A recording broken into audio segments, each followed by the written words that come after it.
네, 예고해드린 대로 우원식 국회의장의 개헌 관련 기자회견 지금부터 시작하겠습니다. 먼저 준비한 회견문부터 듣겠습니다.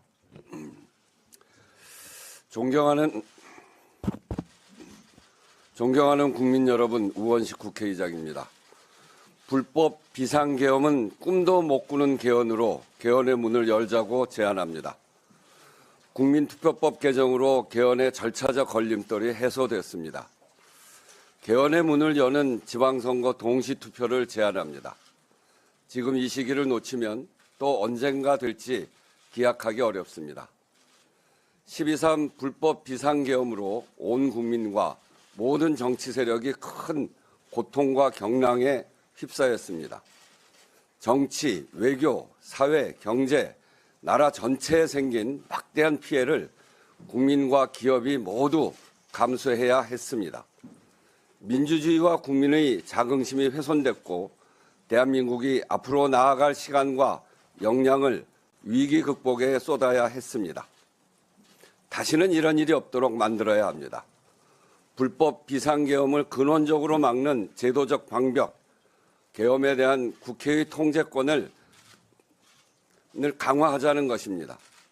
국회가 계엄 해제를 요구하면 그 즉시 계엄 선포 후 48시간 이내에 국회의 승인을 받지 못하면 그 즉시 자동으로 계엄이 무효가 되도록 하자는 데 국민의 의견이 압도적으로 모였습니다.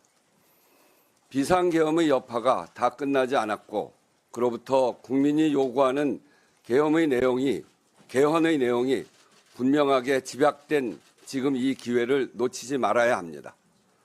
민주주의 헌법 정신도 더욱 공고히 해야 합니다.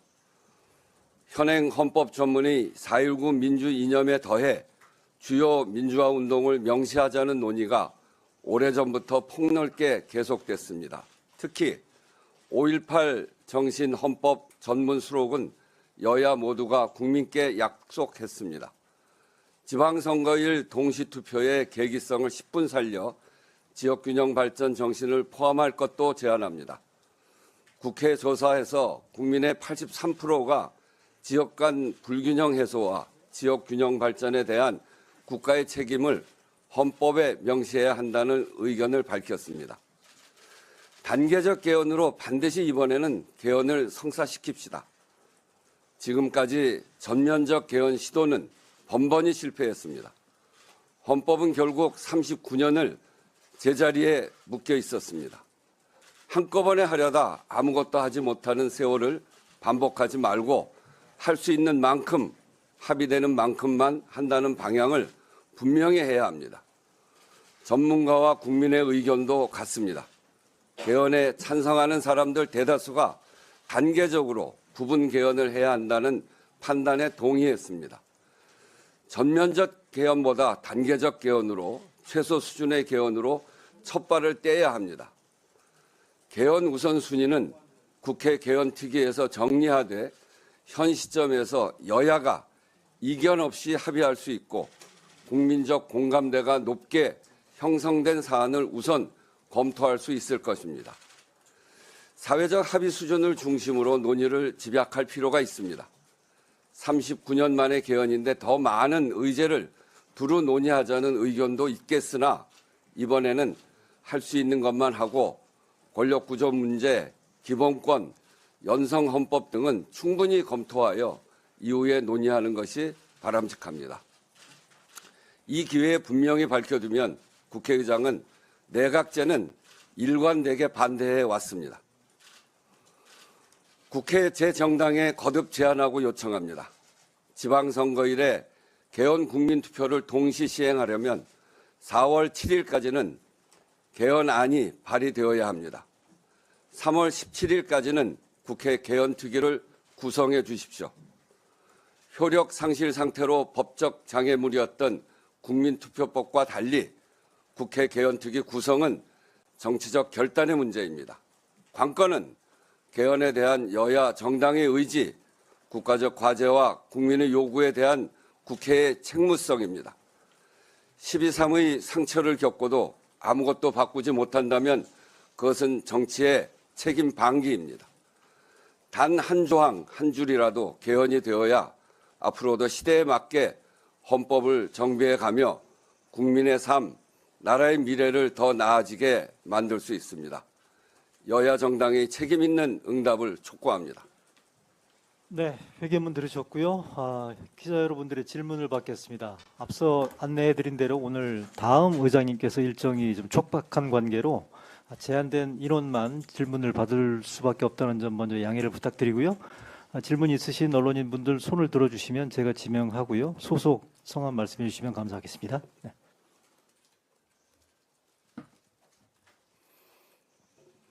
네, 서울신문 강용혁 기자.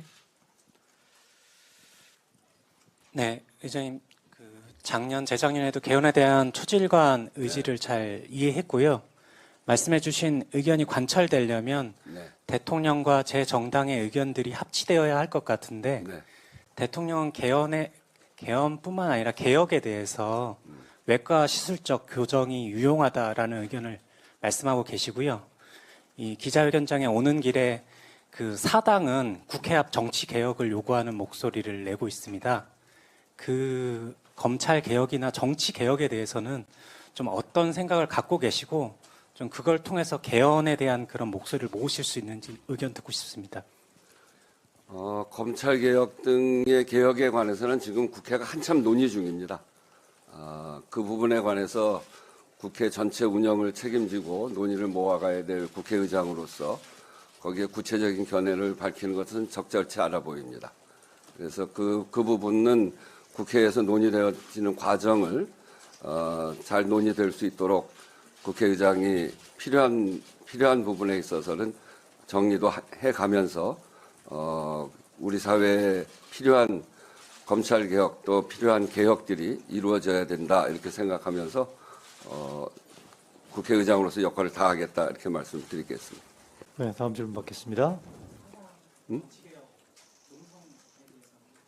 그러니까 그 부분에 관해서도 사당이 지금 문제 제기를 하고 있는 거니까 그것과 이제 교섭단체들 간의 논의가 앞으로 진행이 되겠죠. 그래서 그 진행되는 과정 자체를 잘 관리하고 합의를 도출해낼 수 있는 만큼 그런 과정을 잘 관리해 나가겠다는 말씀입니다. 네, 다음 질문 받겠습니다. 의장님 안녕하세요.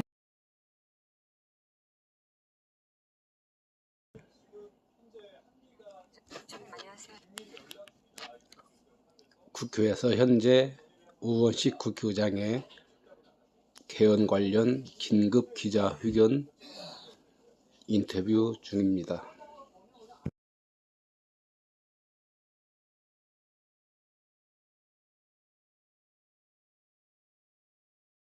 저 오마이뉴스 유성이라고 하는데요. 그 개헌안이 발의가 돼도 의결되려면 200표가 필요한 걸로 알고 있는데 그 부분에 대해서 뭐 설득하시고 있는 노력이 있는지 뭐 어떻게 생각하시는지 궁금합니다. 네, 제가 지난번 국민투표법이 통과되고 난 이후에 각 제 정당의 대표들, 원내대표들하고 논의를 해왔고 대개 지금 그 대부분의 정당은 이 안에 동의를 하고 이거 꼭 해야 되는 개헌이다 이런 의견을 밝혀줬고요. 또 국민의힘은 역시 좀 고민인 모양입니다.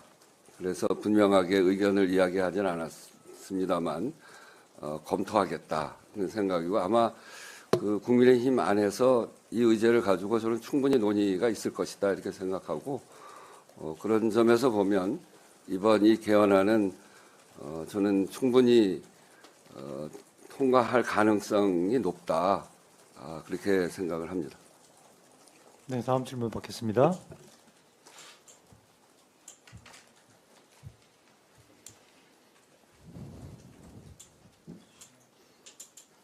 없으세요? 예, 저쪽에 있네. 마이크. 회장님 안녕하세요. 저 세계일보 박유빈이라고 합니다. 그러면은 국민의힘이 어제 절윤 결의문을 냈는데요. 이게 윤석열 전 대통령하고 정치적인 절연을 넘어서 당의 공식적인 그 비상개헌 반대 표명으로 받아들이시는지 궁금하고요. 그리고 그러면은 만약에 그렇게 생각하신다면 현재 이 개헌의 정치적 걸림돌로 가장 큰 건 뭐라고 생각하시는지 궁금합니다. 글쎄 그 당 내부 사정을 제가 다 구체적으로 보고 있지 못하기 때문에 드러난 것으로 보면 비상계엄에 대해서는 불법 비상계엄에 대해서는 분명하게 사과를 표명한 것으로 보여지고 절윤인지 아닌지는 아직 뭐 정확하게 정리되어 있어 보이지는 않더라고요. 좀 더 논의가 있겠죠.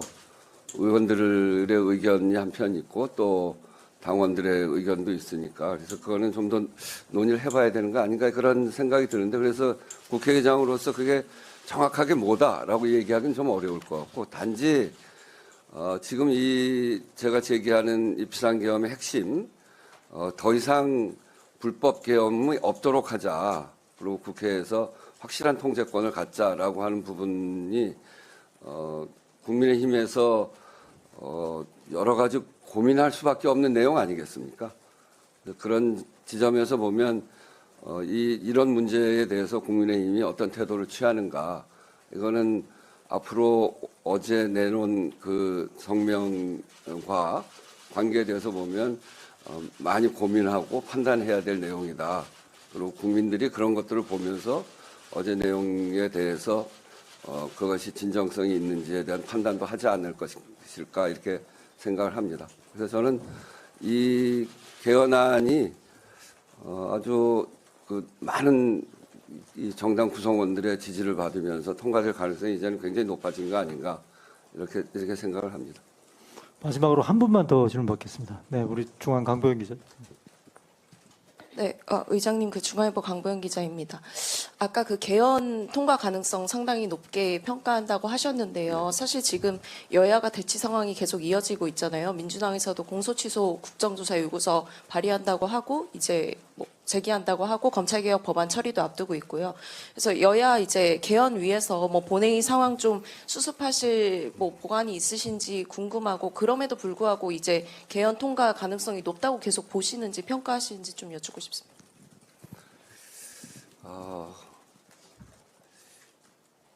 제가 국회의장 2년을 이제 거의 다 돼가는데요. 지금 국회는 쉽게 여야 간의 갈등이 정리되기가 쉽지 않은 국면이잖아요. 아마 지방선거 끝나고 나면 좀 상당히 정리되지 않을까 하는 생각도 들던데 이런 갈등의 과정은 또 한편으로 겪어가지만 지난번에 우리가 봤듯이 국민연금 모수개혁 그거 할 때 그때도 굉장히 갈등 상황이었거든요. 그럼에도 불구하고 국민연금을 해야 된다. 그 전에 그 합의가 안 돼서 굉장히 오랫동안 끌어왔던 문제들을 필요한 시기가 딱 되니까 그리고 국민적 요구가 굉장히 높아지니까 여야도 정치적 갈등, 정쟁의 상황은 정쟁의 상황대로 하고 국민적 요구가 높은 것은 높은 것대로 합의할 수밖에 없는 게 또 국회의 구조이기도 합니다. 그게 국민들 대의기관이라고 하는 성격을 갖기 때문에 이제 그런 점에서 한편으로는 국회 안에 지금 이제 벌어지고 있는 갈등 이거는 그 사회를 어떻게 변화시켜 갈 거냐라고 하는 데서 이견 때문에 발생하는 건데 그것과 함께 추진되어지는 이 개헌은 또 다른 트랙으로 전 충분히 논의가 가능하다 이렇게 생각을 해서 국회의장은 어찌 되었든 이 합의할 수 있는 부분이 있다면 합의를 잘 이끌어내고 도저히 합의가 안 되는 부분이 있다면 시대의 발전에 맞춰서 어느 것이 바른 방향인지를 판단하고 또 정리해가는 그런 길을 택할 수밖에 없는 게 지금의 조건입니다. 그런 점에서 보면 지금의 이 개헌은 굉장히 많은 사람들이 공감하고 동의하는 그런 부분이다. 국민적으로도 굉장히 높은 그 지지를 저희가 조사를 해보니까 그렇고요. 그리고 지금 누구도 불법 비상계엄 그렇게 국회에 쳐들어와서 막고 또 국회의원 체포하고 하는 거 다시 대한민국에 있을 수 있어? 그러면 말이 안 된다고 생각하죠. 그런데 언젠가 또 있을 수도 있기 때문에 이번 기회에 그걸 완전히 차단하자고 하는데 반대할 국민은 저는 없을 거라고 생각합니다. 그런 국민의 이 의지가 모여지게 되면 국회를 움직이게 되고 그런 속에서 그 의지를 받아서 국회에서 결정하게 될 것이다 이렇게 생각을 하기 때문에 저는 가능성이 매우 높다 이렇게 생각합니다. 네, 마지막 예. 저희가 지금 시간이 빠듯한데 한 분만 질문 들어서 하시죠. 끝내겠습니다. 네. 네, 머니투데이 김인환입니다. 그 개헌안이 의결되려면 국민의힘 등 야권의 동의가 필요한 상황인데요. 개헌안 중에 이것만큼은 여야가 합의해서 아까 말씀하신 대로 부분적으로 개헌해야 한다. 하나 좀 꼽아주시면 어떤 그 게 세 개 얘기한 겁니다. 세 개. 아까 그 세 가지. 네. 그 전에 뭐 굉장히 여러 가지를 검토했어요, 사실은. 근데 조금이라도 이견이 있는 거, 이런 거는 시간도 짧고, 그리고 요번 개헌만큼은 개헌의 문을 39년 동안 못한 거니까 개헌의 문을 열자고 하는 개헌이어서 합의할 수 있는 아주 엑기스들만 합의할 수 있는 부분들만 딱 뽑아내보자 해서 나머지 부분들을 다 정리하고 지금 요 세 가지를 남겨놓은 겁니다. 근데 개헌특위를 만약에 구성해서 다른 걸 좀 더 합의할 수 있다면 그 합의한 내용은 들어갈 수 있죠. 그래서 제가 얘기하는 게 전체 다 할 생각하지 말고 여야가 합의할 수 있는 그런 내용들로 최소 개헌으로 개헌의 문을 열자. 다 하려고 하다 보니까 39년 동안 못한 거 아닙니까? 그래서 개헌을 그렇게 어렵게 하지 말고 합의할 수 있는 부분부터 단계적으로 해나가면 개헌을 국민들이 할 수 있다는 생각들도 드시고 그리고 그것이 좋은 방향으로 계속 가면 개헌 절차도 좀 더 쉽게 만들자고 하는 의견도 국민 안에서 많이 높아질 수도 있고 그렇게 생각해서 이번에는 딱 합의할 수 있는 또 국민의 동의가 가장 높은 그런 안들만 딱 정리해서 최소 개헌을 하자. 그렇게 해서 개헌의 문을 열자. 이런 게 이번 개헌의 취지입니다. 네, 질의응답 이걸로 정리를 하겠습니다. 이상으로 오원식 국회의장의 개헌 관련 기자회견을 오늘 모두 마치겠습니다. 오늘 함께해 주신 기자 여러분들 감사드리고요. 부족한 부분들은 끝난 뒤에 제가 따로 설명드릴 기회가 있을 것 같네요. 감사합니다. 하여튼 저는 이번 기회를 통해서 불법 비상계엄은 더 이상 꿈도 못 꾸게 해야 된다. 우리나라에 비상계엄이 11번 있었습니다. 11번 있었는데 한 번이 6.25 때 한 계엄이고요. 그거는 비상계엄을 했어야죠. 근데 나머지 10번의 계엄은 다 민주주의를 탄압하고 권력을 강화하고 독재를 강화하는 그러려고 했던 계엄들이거든요. 이런 것이 다시는 없어야 되기 때문에 이번 이 기회에 이것만큼은 바로 잡자. 그래서 제목을 처음에 불법 비상계엄을 꿈도 못 꾸는 개헌을 하자 이렇게 제안한 겁니다. 그 점을 강조해서 해주시면 감사하겠습니다.